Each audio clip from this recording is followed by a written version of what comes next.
Rob, thank you very much for that fantastic introduction.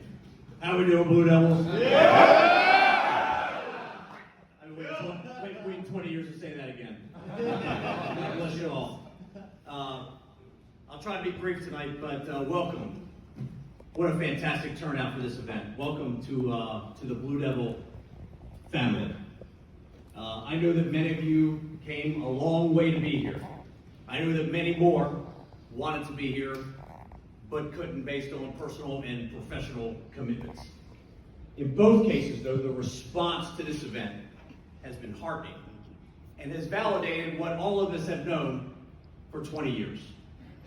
That the Blue Devils, time, geography, circumstance, exceptional people, and unique achievement are a particularly special group.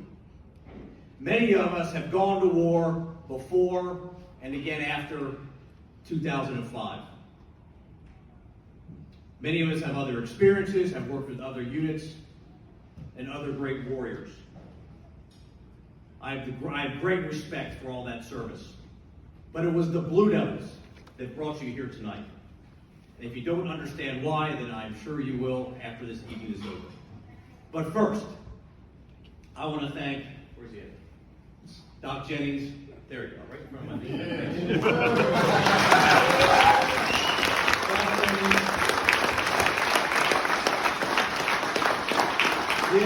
This was his vision, and he's proved you gave.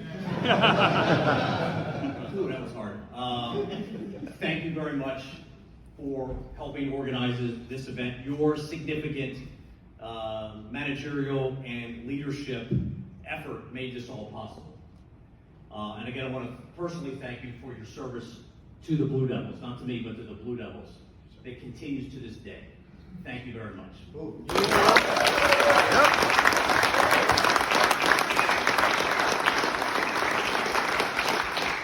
The Blue Devils have always been its great paratroopers, the loved ones of the great paratroopers, but also, and essentially, the families of the fallen.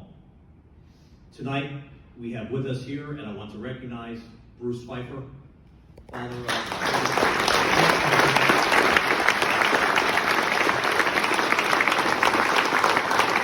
of Ms. Kelly Greer, who provided us the awesome benediction for this evening. Thank you, Kelly, for coming.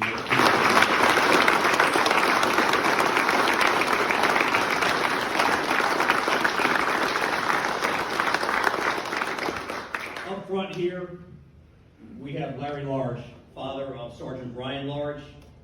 We have Bruce Large, his uncle, and we have his beautiful daughter as well. I spoke to Larry the first time about 20 years ago in tragedy. And at that time, Larry reminded me of what class and poise was, even in tragedy. I will never forget that example, Larry. Thank you so much for that. And also thank you for proving me right about what I always say, which is, there aren't enough Larrys in the world.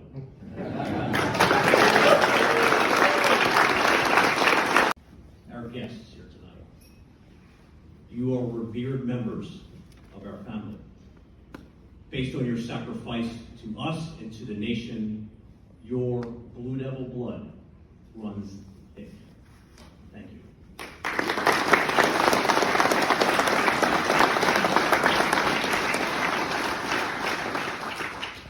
The circumstances, in my view, the circumstances that created this bond amongst us began actually before we deployed to Iraq.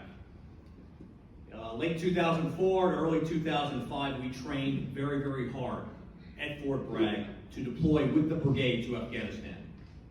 I remember the compound we built out on the live fire range. I can't remember which one, but we sacked that.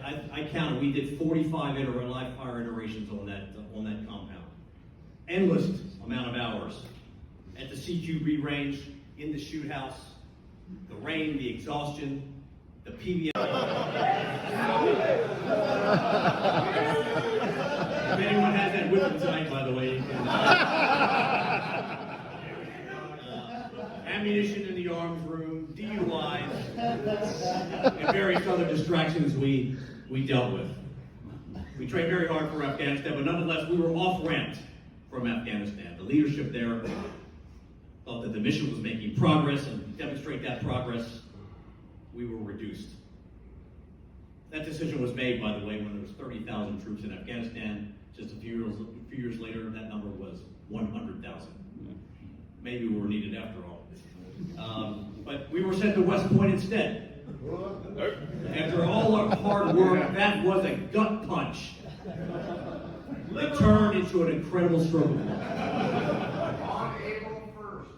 Yeah. April 1st. No joke, literally no joke on April 1st. But anyway, I call it an incredible regiment. The Devils in Baggy Pants, as the Germans call us, is a storied regiment. But every unit really is also a reflection of its current leadership, as well as its rich history. And at that time, I felt that we didn't quite fit into that brigade, to be honest with you.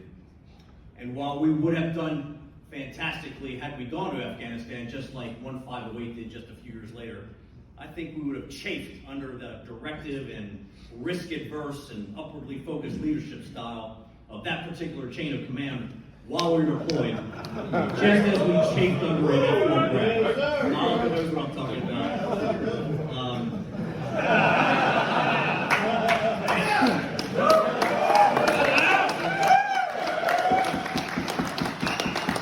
The Blue Devils serve our nation best when unencumbered, as we would soon see.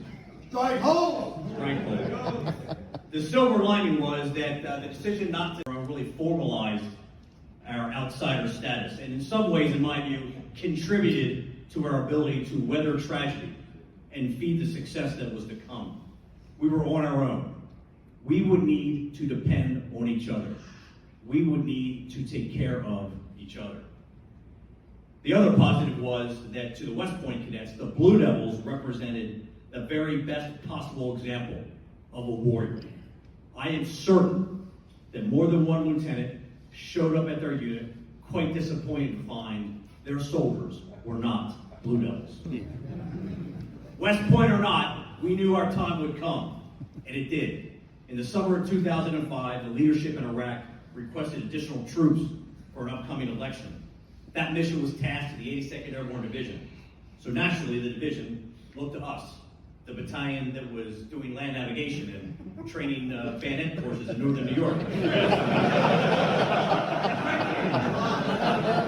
We got going to Iraq before we had our rear bond parties back from New York. There was no time for pre-deployment training, little love from our brigade that had already gone to Afghanistan, and a division solely focused on deploying to New Orleans for Hurricane Katrina response. And we were headed to the most dangerous city in Iraq. We would have to take care of each other. A few weeks later, he said to me, "You guys have the best infantry I have." I was a bit surprised to hear this from the Marine Corps Regimental Combat Team Commander. But he said it, directed at me, at our first meeting. But he said it, and given where we were, he meant it as a curse, not a compliment.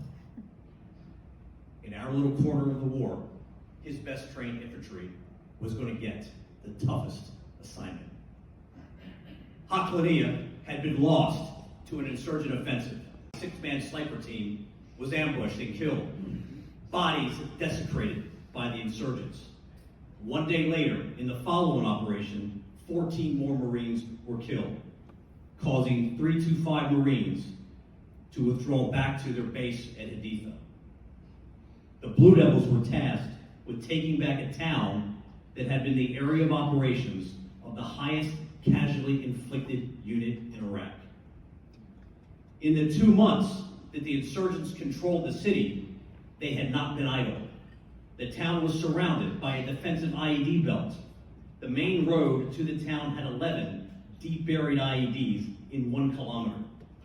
Vehicle bombs were stored and at the ready. No problem finding drivers.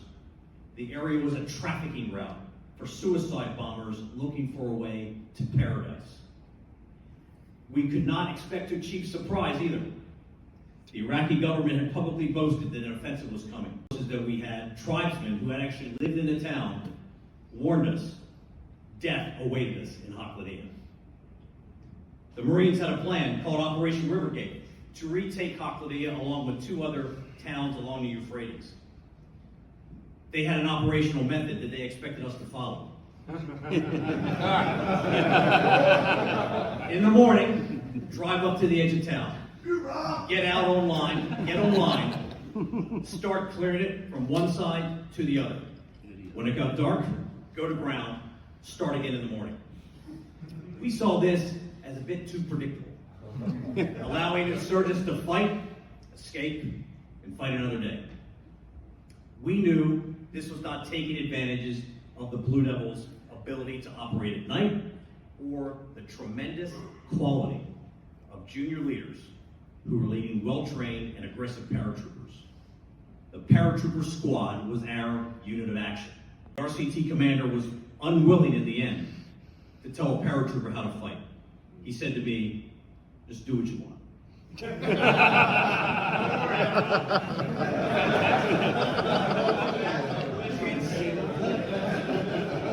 Instead of attacking in the day, we would attack at night. Instead of driving into town, we would walk or fly. Instead of attacking as a battalion, we would attack as squads, all of them. Instead of strict control of movement through operational schedules and phase lines, the Blue Devils would be unleashed. Go to their targets and follow the intelligence. The intelligence we had on the insurgents' last known location. Either find them or follow the intel to the next target, and the next, and the next. Find, fix, finish. Exploit, reattack. Our only control measures were the disciplined trigger fingers of our Blue Devil paratroopers. Coming from all directions and moving in an unexpected pattern, we would dominate the city. We would shut down all vehicle movement. We would not be targets for vehicle-borne IEDs. We would find them where they were stored before they destroyed us. Taking advantage of the Blue Devils' greatest strength, its superior junior leaders and aggressive paratroopers, our plan was to go after them, take them off the board.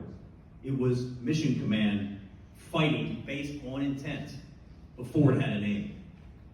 Few of any conventional units would operate or could operate like this or be allowed even to operate like this at Fort Bragg, let alone in an unknown and enemy-held city at night under threat.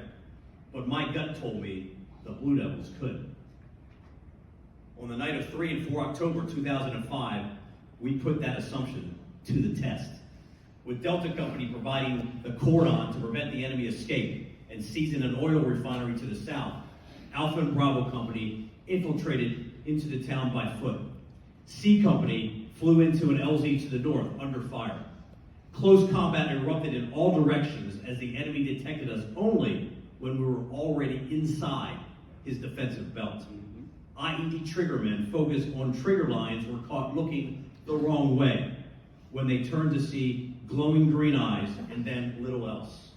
Helicopters and Air Force AC-130s were brought to bear as squads went into action across target locations and moved on following the intel. When morning came, nothing stopped. The attacks continued. As long as there was intel to follow, days passed, hundreds of houses raided. At night, helicopters brought in resupply and took out detainees. Blue Devil medics saved lives, evacuating wounded, putting others back in action. There was only one organized counterattack, and that occurred on the 15th of October, Election Day. Moments after the RPGs flew, Blue Devils counterattacked and saw the enemy drop their weapons and run. In the pursuit, the Blue Devils uncovered their makeshift hospital and captured more insurgents laying wounded from previous fighting. After 2 months of unopposed control of the city, an insurgent leader found himself under siege, cut off, trapped after his comrades had been killed or captured. Instead of hearing his IEDs exploding against passing Marine convoys, all he heard day and night was explosive door breaches, hot barrel M4s, and screaming paratroopers. On the street, on the roofs, in the safe houses.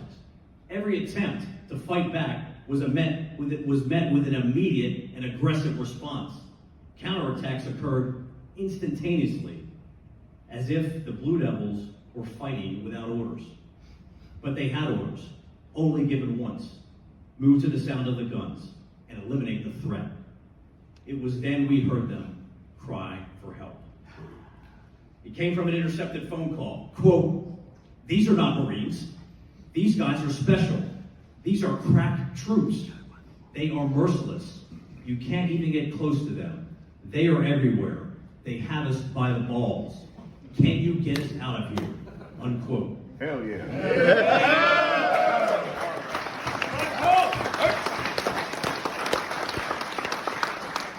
After performed brilliantly, eliminated the threat in the city, and brought some justice to the Marines lost there. The Blue Devils had announced themselves in the Anbar province, but the enemy wasn't the only one getting the message. The coalition's Tier 1 Special Operations Task Force, Task Force 145, needed an aggressive and well-trained force to flush out terrorists in western Iraq from their hideouts. Terror leaders had become very good at avoiding the normal means of detection. They needed to be forced to move. They needed to be threatened in places that they thought were safe. The operation at Hoklania showed that we were exactly what they were looking for. For the first time in history, a Tier 1 Special Operations Force took operational control of an infantry battalion and employed them into counter-terrorism operations, search and attack in denied areas. The Torch Mission was born. For the next 3 months, we were doing what no other force in Iraq was doing: battalion task force size air assault search and attack mission into areas that were wholly controlled by insurgents, insurgent sanctuaries. The target, Abu Musab al-Zarqawi, the emir of Al-Qaeda in Iraq. We conduct 5 or 6 day search and attack missions, reset, plan for 3 days, and then reinserted into another area, maintaining the momentum and the pressure. The intelligence that was created allowed the task force to turn their assets on targeted HVTs that would lead to the emir. All forces in Iraq, General George Casey, individually recognized the Blue Devils as the right way to fight the insurgency. In a video call with the division commanders, he invoked the movie Butch Cassidy and the Sundance Kid. In that movie, a pair of successful outlaws were able to evade the sheriff and his posse throughout the West, were finally being tracked by a group of nameless, faceless, and relentless bounty hunters. They chased the outlaws across the desert, through the mountains, and down riverbeds. None of the pair's usual tricks or deception were successful in escaping their tormentors, as the bounty hunters simply drew closer. Every surefire trick to lose the trackers failed, at which time Butch Cassidy would ask rhetorically, "Who are those guys?" General Casey opined that that's exactly what the insurgents were asking of the Blue Devils, who appeared suddenly all over western Iraq, going where others would not go, doing what others would not do. Who are those guys? We did not find AMZ in Anbar, but we did find intel that helped trace him to Barkuba, where he was found and killed a few months later. I can't help but think that the reason he left his sanctuary in Anbar was because of us, while asking, who are those guys? The Blue Devils were awarded the Navy Unit Commendation for outstanding heroism in action against the enemy during our time in Anbar. Well deserved. Our success, of course, was not without tremendous cost. Specialist Jacob Vanderbosch, PFC Roberto Baez were all killed the first night as DECO moved across the open desert to cut off the escape of the enemy. Sergeant Pfeiffer and PFC Nicholas Greer were killed clearing a palm grove of a weapons cache that the enemy thought was important enough to die for, and did. Many others were severely wounded. Staff Sergeant Jones was severely burned in the attack on Delta 5-3.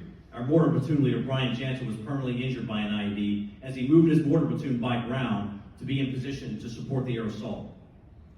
PFC Marion Nedelchev was shot once in Hoklania, returned to duty, and then shot again in Ramadi. Many, many more were injured. Some permanent injuries, some to the body, some to the soul. Fathers and mothers lost children. Children and wives lost fathers. Families and friends lived daily with the anguish of loss. All of us were changed. Is Memorial Day, as we endeavor to live lives worthy of their sacrifice. 20 years ago, we were a team trained to the knife's edge, driven by duty, purpose, patriotism, and each other. Today, together with those who are left behind, we are a family, bonded by the memories of what we did for the nation and each other, and bonded by our commitment to remember those who gave the last full measure of devotion. Much has happened in the last 20 years since Haklania, Husebo, and Ramadi. Remember those who make history in the arena will always be bigger than those timid souls who write it and then rewrite it from the sidelines. A couple years ago, President George W. Bush spoke to each of you and said, "The cause you pursue at the call of duty is the noblest America has to offer. You have shielded your fellow citizens from danger. You have defended the beliefs of your country and advanced the rights of the downtrodden. You have been the face of hope and mercy in dark places. You have been a force for good in the world. Nothing that has followed, nothing can tarnish the honor or diminish your accomplishments. You and the honored dead, to you, our country is forever grateful." I'm grateful for our nation, and I'm grateful for you, the Blue Devil family. God bless the Blue Devils. God bless America.